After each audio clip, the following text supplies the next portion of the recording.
So many beverage companies have started solving this distribution challenge by going direct to the consumer. Some people question the wisdom of this. They'll say, well, why don't they just put it in a store? You know, that's where everybody buys things. Well, the results, I guess, speak for themselves for the simplest way to answer that. There is one particular very large beverage company based out of Germany that makes many products that are non-alcoholic, non-carbonated beverages. For example, they make Arizona iced tea. They make a beverage called Sobe, S-O-B-E, you've probably heard of. Well, prior to venturing into the direct-to-the-consumer distribution model, Sobe was this company's best product launch ever. And then a few years down the road, they decided that they were going to try this direct-to-the-consumer model. And the product that they put on the market through this new model sold as much in its first 3 months as they sold worth of Sobe in its first 3 years. And they did it through word-of-mouth advertising, not in stores. And so this has been a proven model for moving product to the market. Now, when you build a business through word-of-mouth advertising, chances are, and it makes sense, that people are going to get a better value for their money. Because if a product is not a good value, I'm not going to give it any good word-of-mouth advertising, and neither are you. It will not grow through word-of-mouth advertising if the product value is bad. And so I'm very loyal to the direct marketing, direct-to-the-consumer business because, well, I've been in the industry for 20 years, and I know that you get better values. I buy my cleaning products through direct-to-the-consumer. I buy, you can buy jewelry. I bought jewelry that way.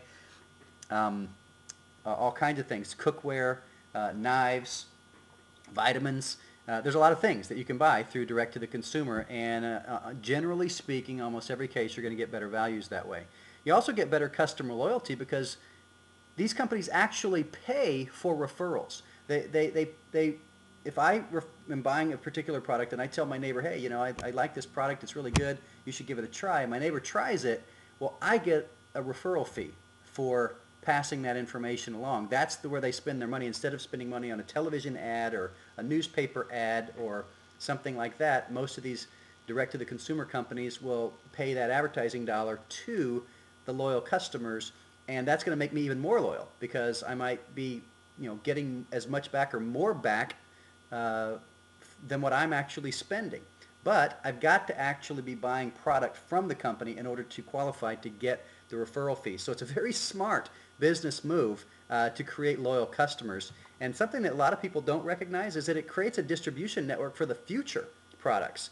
If a company builds out a distributorship of 500 loyal customers that are out sharing the product on a daily basis, getting their referral fees, well, what happens is if this company wants to come out with a new beverage or a new product that somehow is related, then they have all these people that are loyal to this one company, and a big percentage of them are going to immediately try whatever new product they come out with. No matter what it is, they're immediately going to try it. And the ones that like it, they're going to stay on that product, and that's going to be an immediate network to share word of mouth with other people.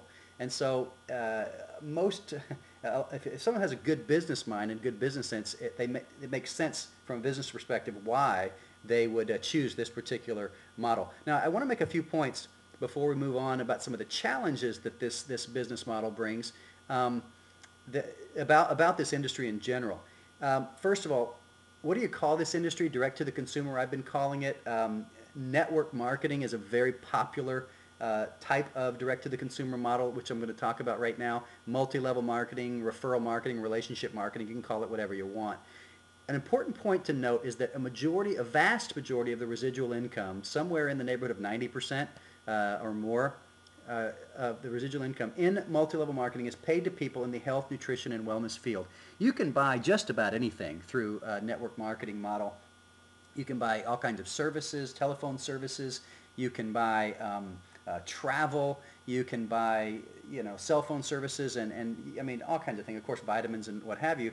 But the vast majority comes in the nutrition. Some companies that have such tiny margins on their products, they have to charge like $100 or $200 or $300 or $400 to join, and then they pay commissions on the joining fee. Some experts would say that is borderline illegal. I'm not here to talk yes or no about that. But I do want people to know if they're in it for the money and they want to be in the network marketing business model, health, nutrition, wellness, that type of thing, by far that's where the most money is paid out. The tax benefits of being in a home-based business are usually enough to cover the product and quite a bit more.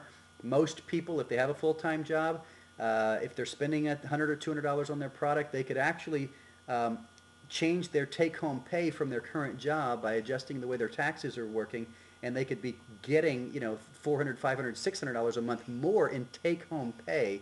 And so they're making a profit from the very beginning, even before they refer anybody. And I just want to say that this, for entrepreneurial type people, this kind of business is a dream business. Talk to real estate agents or insurance agents or people that have owned their own business and explain to them that there's no paperwork that I have to deal with in a business like this. There's no inventory that I need to keep. I don't have to have a warehouse or anything like that. I don't have accounts receivable or payable, no liability, no fixed overhead.